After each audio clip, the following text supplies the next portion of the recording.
Classification of management. अब हम classification देखेंगे। First topic is according to the Koontz and O'Donnell. Koontz और O'Donnell के अकॉर्डिंगली पहला पॉइंट होता है प्लान करिए। Planning is must, then organising, then staffing, then directing and lastly control. पहले आप प्रोसेस को प्लान करते हैं, फिर उससे रिलेटिवली आप हर चीज़ को ऑर्गेनाइज करते हैं, यानी कि इकट्ठा करते हैं। देन स्टाफिंग यानी सही जगह पर सही लोगों को लगाते हैं। देन डायरेक्टिंग उन्हें सही इंस्ट्रक्शंस देते हैं। एंड देन कंट्रोल, फिर वो अपना काम करते हैं और आप ध्यान रखते हैं।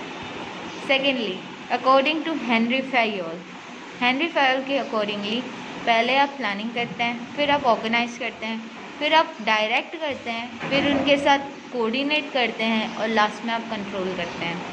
Then according to Peter Drucker, managing is a business, managing the managers, managing the workman और workers.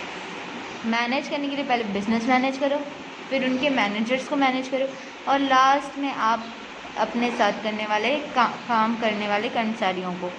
Then according to Luther Gulick, planning, organising, staffing, directing, coordinating, reporting and budgeting.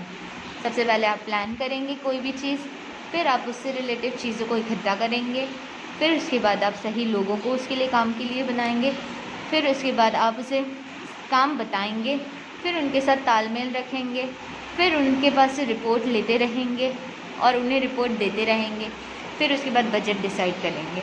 According to George Terry के हिसाब से planning, organising, directing and controlling, पहले plan, फिर organise, फिर direct और फिर control. इस तरह से हर एक स्कॉलर का अपना अलग ही टर्म है मैनेजमेंट को और उसके फंक्शंस को डिफाइन करने का।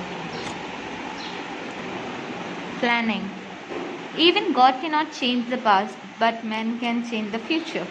Planning means selection of facts for the expected results and establish interrelationship between them, as well as observation of necessary activities and forecasting for the same and anticipation.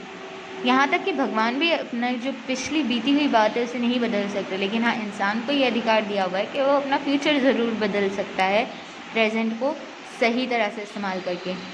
तो ये एक inter relationship है, जो चीज़ आप सोचते हो, जो चीज़ आप देखते हो और उसके ऊपर जिस तरह आप काम करते हो, इन सब का। Management begins with planning.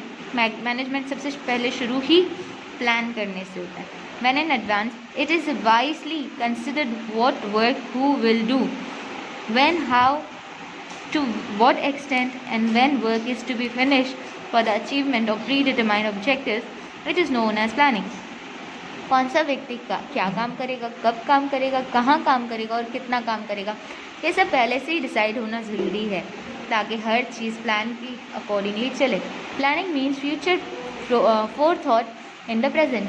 Planning का मतलब होता है आगे की चीज़ को अभी से ही डिसाइड करके रख लेना। Then as we can see, planning is necessary to reduce risk and uncertainties involved in the future. Planning इसलिए ज़रूरी है ताकि आगे आने वाली प्रॉब्लम्स की संभावना को घटाया जाए। Due to the planning, all the activities of a business are undertaken in a systematic manner. कोई भी प्लानिंग की एक्टिविटी जो होती है उसे सिस्टमेटिकली इस्तेमाल में लेना ज़रूरी है। फिर उसके बाद it therefore becomes easy to achieve objectives when many alternatives are found at the time of defining objectives. Planning becomes useful to select the best alternatives, hence planning is a function of selection and preference. सही समय पे सही फैसला लेना ज़रूरी है और सही ढंग से उस चीज़ को काम में लाना ज़रूरी है। यही प्लानिंग का मेन की फीचर है। सही चीज़ को चुनें और सही जगह पर उस चीज़ को यूज़ में लें। Planning is a base for other managerial functions such as organizing, staffing, coordinating and controlling.